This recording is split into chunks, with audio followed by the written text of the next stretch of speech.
Next up, we have an update from Brian Weiser with Call-A.P.P.L.E. He has some updates on what he's been doing over the last year.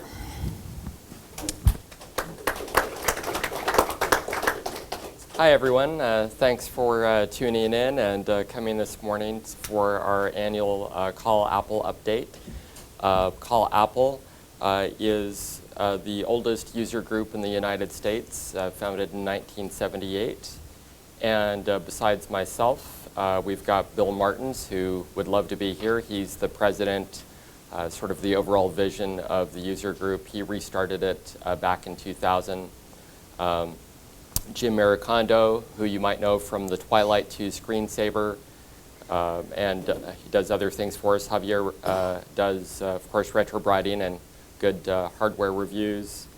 Marcus is our t-shirt designer-in-chief, and I do all the book designing and editing, among other things. So that's our team.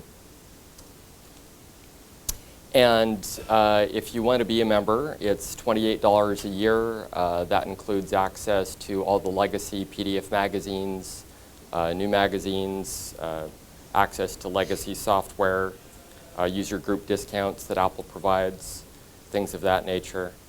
And that's one of our older issues if you've never seen one. And beyond Call-A.P.P.L.E, we also produced other magazines like Mac, Appile, and so forth. And I was just going to say too, starting out here today, I like to do a quick, if you've seen this before, I like to do a quick review for newcomers. So I'm going to do try to go through a quick review of what we offer and then go into our new products. And the new magazine, this is one of my favorite covers. Bill took the picture. We restarted the digital magazine since 2015, and we do 3 to 4 issues a year. These are somewhere between 50 and 70 oversized 8.5 by 11 pages. We use iBooks authors, so they tend to be much bigger, full color, reviews, news, things of that nature. And this particular issue is the spring issue. We're putting the finishing touches on the summer issue with KansasFest updates, and that will be available this coming week. And as a reminder, last year was our big 40th anniversary, and at that time we put that issue in print of the magazine and also made a free PDF downloadable just so people could check out the magazine and consider subscribing if they never have. And we continue to make that free PDF available of that full 40th anniversary issue. So if you want to get that, just go to callapple.org/magazines, and there's a link within that article.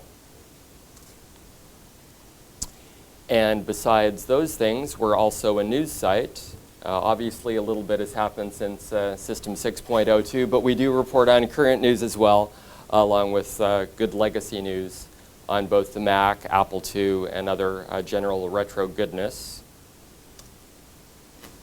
Call-A.P.P.L.E also has a number of other sites under other domain names, like applearchives.com, where we have archives of sites that are offline and links to a lot of other sites and resources, manuals, software, magazines, a variety of different things. And that's actually where the official Beagle Bros and Applied Engineering sites are, ae.applearchives, beagle.applearchives. And we've got the largest collection of software, manuals, firmware, catalogs, everything you might need. Those are 2 of my personal favorites.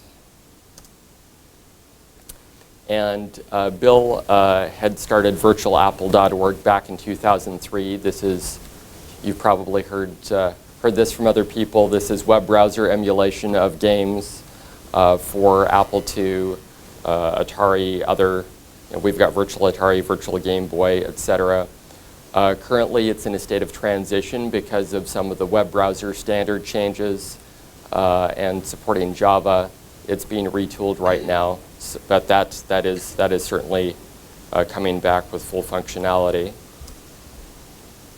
We're also the official site for MECC software at mecc.co, and we have contributions and approval from the previous MECC presidents, Oregon Trail creator Philip Bouchard, and we've got over 250 titles.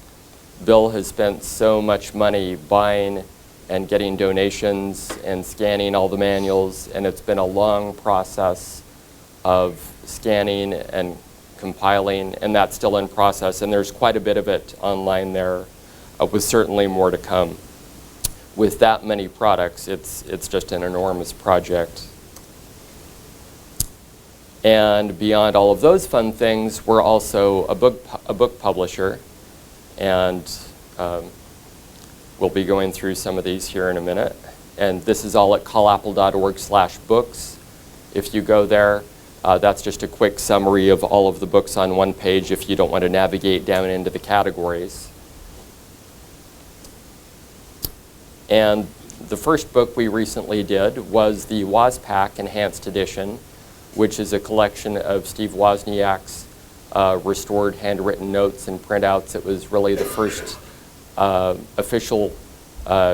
the first technical book on the Apple II before the Red Book and so forth, with materials supplied directly from Apple Computer at the time. So it was fun spending about 7 months restoring Woz's handwriting, but that's kind of a neat one. What's Where in the Apple, we released a couple of years ago, the enhanced edition of that monumental reference, near 600 pages. Bill and I spent a couple of years fixing legacy mistakes, adding new material, and that's a great reference for beginners and advanced programmers as well for all aspects of the computer. Nibble Viewpoints, Mike Harvey, Nibble Magazine. This is a collection of all of his editorials on a variety of subjects, which is informative in a number of ways. You know, starting businesses and just different ways to strategize and improve your own entrepreneurial interests. And Bob Clardy of Synergistic Software. This was his autobiography we released with stories with a lot of VIPs, experiences in the office. He's a fun guy who's had a lot of incredible experiences. And speaking of which, there he is with Woz and Roger Wagner. And we also released a compilation book of all the Synergistic manuals, the early games book. We re-released the Colossal Computer book by David All with cartoons from the 70s. David All wrote a new foreword for that as well. We redid the Apple House, which is home automation on an Apple II. Something everyone should do, right? And we released the All About Applesoft Enhanced Edition. This is a book we originally published in the early 80s, and this is great for Applesoft programmers of all levels. Of course, like everything, added material to it. And that's just an example of one of the pages. Applesoft from bottom to top. And last year, we released the Tome of Copy Protection with Lane Roth, which is everything you ever wanted to know about copy protection on all levels. Starts out with the basics, disk mechanics, and goes from there for many hundreds of pages. That was quite a popular one. And last year, in honor of Roger Wagner, I enhanced all the pages for his limited edition Apple's Apprentice magazine. It only ran 3 issues, but it's really a fun magazine for kids of all ages. Had fun crossword puzzles and program listings and fun art throughout, and it's definitely a favorite if you've never checked it out, and you know what Roger's like, he's just a hoot. That certainly carried forward to his magazine. It's just too bad it didn't live on longer. And we've released manuals for a number of our earlier titles, like the Big Mac macro assembler for DOS 3.3. Blankenship Basic, which is a fantastic basic option. And that's the quick overview. Now we're on to fun new stuff. So DOS 4.1, Wallen Phillip, he released this. He's been working on it for several years. He's done 46 builds of this DOS 4.1 that expands from DOS 3.3 in a number of ways. It's fully compatible with DOS 3.3. It has support from all the emulators and applesauce, etc. So it's very capable that way. But more support for the language card, different views of the catalog, volume names, file managers, some expanded tools like Big Mac and G.P.L.E. to take advantage of its new features. And this book is several hundred pages as well. And he's a genius programmer, and he's gone through so much effort to enhance the operating system that he preferred, where so many of us love ProDOS. This is really a neat vision of what DOS 3.3 should have turned into, and, well, now has. And in the fall last year, we released the Lordlings of Yore manual. This is a legacy game from the 80s by John Baxley. He's a very well-known fantasy author. You'll find his books on Amazon if you like fantasy books. And this is, as he called it in the day, a fantasy, a combination of a fantasy and strategy game, or an RPG, and that's one of the game screens. The Necromancer phase, and you deploy knights, have to figure out how many people to deploy, bribing people, strategy. You can play against other players or against the computer.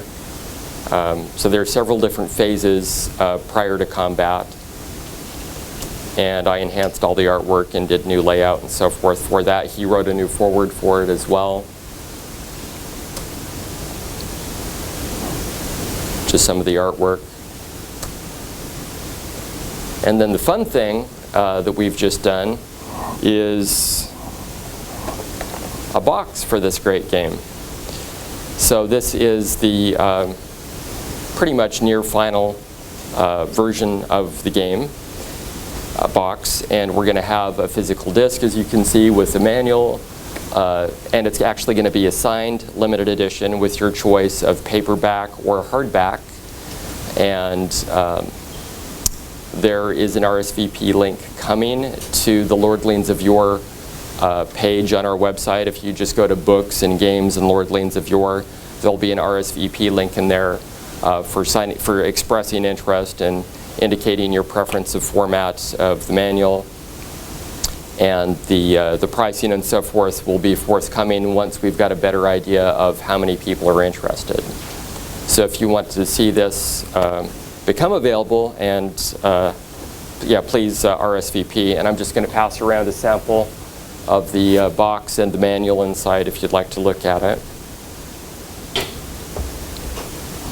And here's some shots of the inside box. I added some fun artwork to the edges just to jazz it up a bit.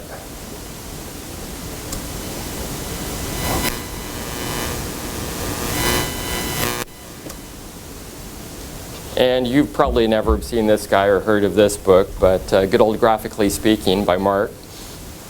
And as you probably know, this is a great reference for programming. Graphics, animation, and this is fully retypeset. Every bit of art you see has been redone. And I've also added penguin art throughout this.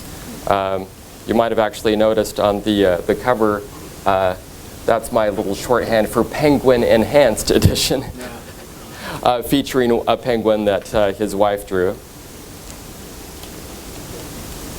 And we all love Penguin, and the original edition certainly did not have any penguins in it.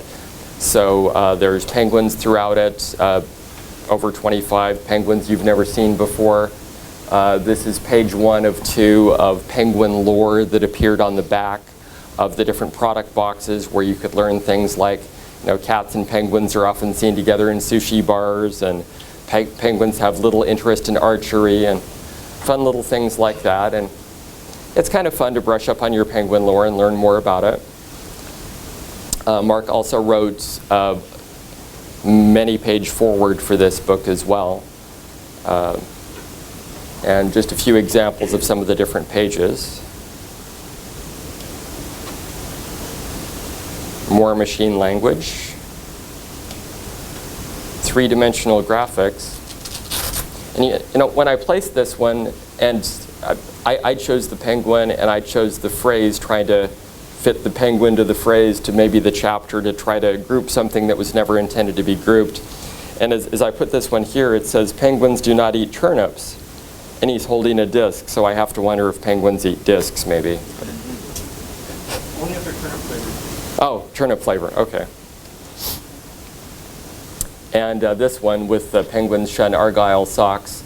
This one I think Mark showed in his presentation. That's the one that appeared at the back of a product display at a dealer, letting them know it was time to order more penguins. And I was going to say too, my few remaining copies of the book I did get Mark to sign. So if you wanted one, I've got a few left. And this was one of our unannounced books, all about Pascal. This is another book we originally released in the 80s for teaching Pascal. And it covers a number of things, integrating DOS 3.3 in Pascal, utilities, internal structure, aimed at beginners, intermediate, advanced. And as always with these series of books, I like to add our original artwork that appeared in the early Call-A.P.P.L.E magazines. In this particular edition, normally we fully retypeset books. This one we used scans of the original pages. They're enhanced. The headers at the top were fully retypeset. It's got a new table of contents. And it looks very sharp.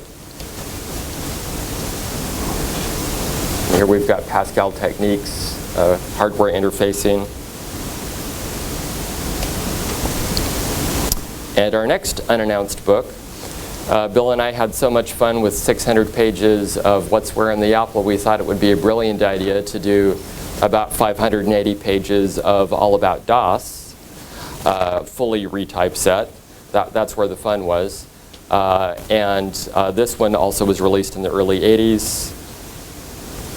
Covers, and these are all the sections in the book: how DOS works, a closer look at the directory, adventures in file handling, speeding up DOS, repairing bugs, modifications, relocatable object code, utilities, memory management and utilization, which is aimed more at the language card in the earlier Apple IIs.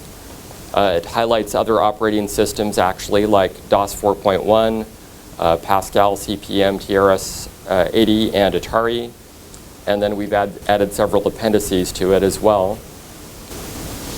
And I should say too, with any of our books that have programs, you do not have to worry about typing those listings in. We do have discs available for download. And that was one of the challenges with this one, is the original discs we provided in the day did not have all of the programs on it. The discs now do have all the programs on it. We had to do quite a bit of typing to make it complete. But if you ever go looking for those, if you go to the books page, the very first thing you'll see listed is apps. And on the apps page are all of the books or manuals that have accompanying discs. And the discs are also linked on the individual product pages as well.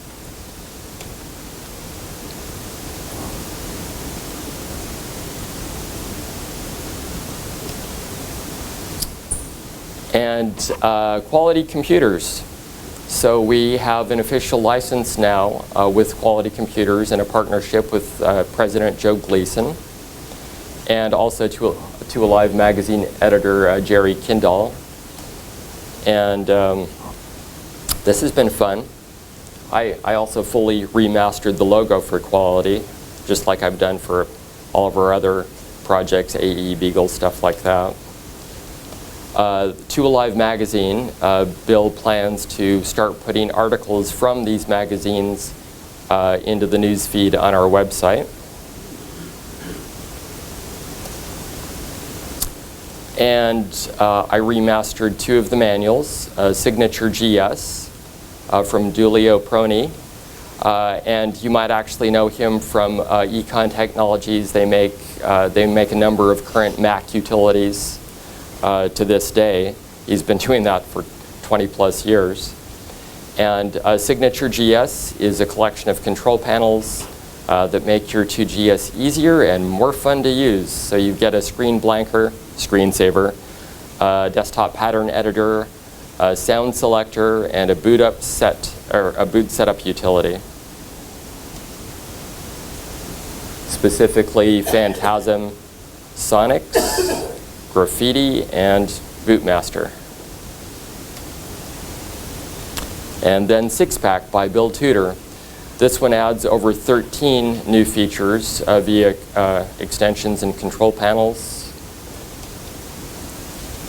an alarm clock, CPU and memory use, encrypting program, an alias program for making launching files a little easier, a file comparison tool, hotkeys, file peeker, which is kind of like a sector editor, Open Sesame, more info, select icons is kind of like grep. Pick a variety of parameters and look for those files on your disk. Print catalog, super data path, and work set. So if you had a workflow, you could say, well, here's my graphic design workflow, launch all these programs and load these documents. So it's pretty cool, pretty advanced stuff.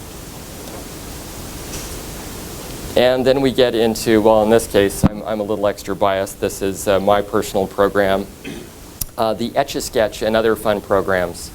So I thought it would be fun to compile some of my high school programming experiences and some of the programs we did back then, just to kind of have a feeling for what programming was like back in the day.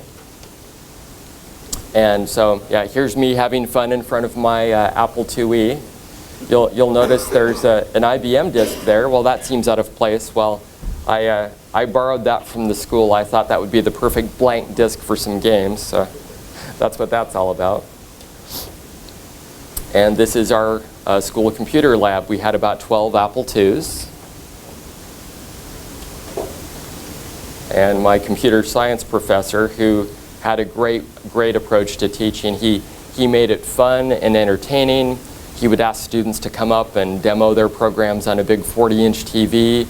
He'd even take, he was also a prolific author, so he'd take time out for just story time and read us a little thing from one of his adventure books just to keep the atmosphere light and fun.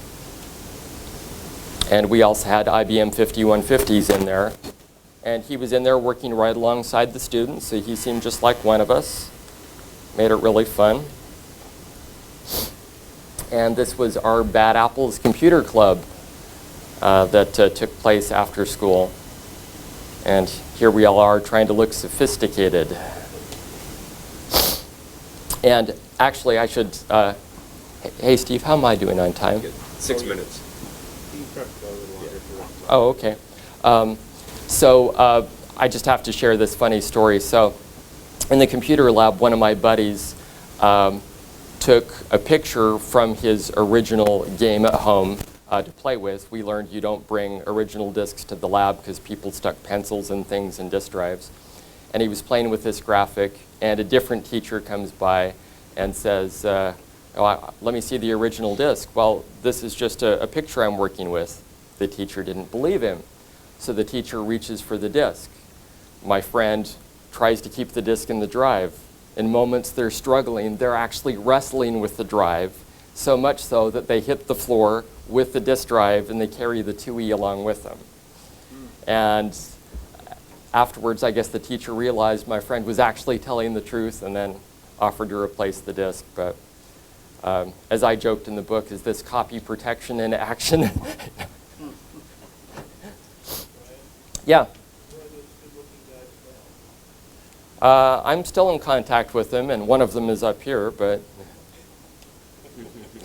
So my Etch-A-Sketch, I was so obsessed with graphics, I juiced it up with sound support and joystick control and drawing shapes and H-plotting. Maybe I was trying to recreate Graphics Magician, but I really exploded it. Just trying to speed along. And it's actually about 17K in size, which is a pretty good size for an Apple II program in BASIC. And I've got a machine language program here. I simulated navigating around my very complex picture of an Apple II motherboard. That was my final exam. I learned how to do low-res graphics, saying Apple is #1. We wrote programs like states and capitals, graphs, things like that. And I also used my skills to modify programs I came across in the computer lab, like Tunnel Race, which is all text-based, or this H launching program. And these are all in the manual. There's a disk image available as well, of course. Bill wrote his own Pilot program back in the day, and this is a manual for Pilot, Bill's version of Pilot, Appilot W1.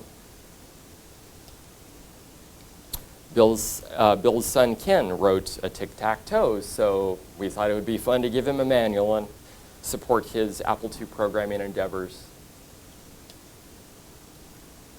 And Cater Killer is another one we released from Jeff Koftanoff, who was a kid when he wrote this, but that was a long time ago. And a new manual for Applesoft Carpenter 2. This is another one of our early titles, 7 different utility programs for Applesoft programmers. DOS Disk Analyzer, which sounds like a sector editor, but it's really a lot more than that. It looks at disks and RWTS in a number of different ways. GBBS Pro, okay. So you might remember a year or two ago, we released this manual, fully retypeset, graphics that nobody's seen before, expanded, enhanced, and we had an original programmer on board who was updating it, fixing bugs. He basically vanished before we got anything he had developed. And Lane Roth has put the finishing touches on a 2.2 update. So if you actually want to download it, gbbs.applearchives.com is the official GBBS site for BBS fans. It has links to Lane's GitHub repository for both GBBS and LL. Anyway, it's another offshoot of GBBS. Lane really should be commended for that, because that's an enormous effort to dig into a variety of different versions of GBBS and source code and actually get it to compile. And that's one of the things in the new book as well. If you wanted to build the source code, there's instructions on how to do that as well. And just a reminder that we do have partnerships with a number of authors. So when you buy a book, you're not just supporting us, you're supporting the author as well. We pay them. So Tome of Copy Protection with Lane Roth, Bob Clardy's Synergistic, Early Games in Cyberjack, Robert Tripp for What's Where in the Apple, Mike Harvey and Nibble Viewpoints. We donate to charities with the GBBS Pro sales. And Structurous, which was our iOS game, was good old Martin and Olivier. And 2 more things. Spirals, people seem to really enjoy. You might notice, like Graphically speaking, we had a spiral edition, and it was surprisingly popular. So we have woken up, and we will be releasing more spiral books, like the WASPack, for example. Spirals do have a limitation where they can't be more than like 500 pages. So if we did a spiral on All About DOS, for example, we'd have to split it into 2 volumes. Maybe we'll do that. But we do have a spiral on All About Applesoft, All About Pascal, and several other ones. So kudos to Stavros for starting us down that path. And the Call-A.P.P.L.E Disc Pack 8, which was a collection of programs from some of the early magazines, has been found and recovered thanks to Antoine Vignow. And we're still missing several of our early discs with programs and so forth. And we'll let you know what that full list is if you want to contribute. And that's it for my run through. Does anyone have any questions? Yes? You mentioned that articles from 2 Alive, right now, show up in the Call-A.P.P.L.E. newsfeed. Yes. What about PDFs of the original magazine? We've been talking about that as well. We've been talking about compiling them into volumes, which sounds neat, but it's an enormous undertaking to scan and enhance every single page, getting rid of moire patterns. I mean, just Apple's Apprentice, I think I spent 3 weeks of 16-hour days working on those 3 issues to make them really pop and look good. So I'm not sure if we'll compile them into printed volumes, but certainly making them available as PDFs is something else we're considering. We're in the early stages, so we're just trying to figure it out and see what the interest is, like with these 2 manual signature GS and 6-pack. You know, if there's enough interest in those, we might release some of their other manuals. And actually, there is another book of theirs that we are absolutely releasing, but I'm not going to say more on that yet. Anything else? Okay, well, thanks, everyone. I appreciate your interest. All right, hey, Brian, you're going to have these books available also tomorrow, correct? I have them tomorrow at the vendor fair. I have them in my room if you want to stop by, 127. I have some of them on the table if you just want to walk by and glance at what they are. Excellent. And if somebody still has the game box, I wouldn't mind getting that back too. All right, thanks again, Brian. And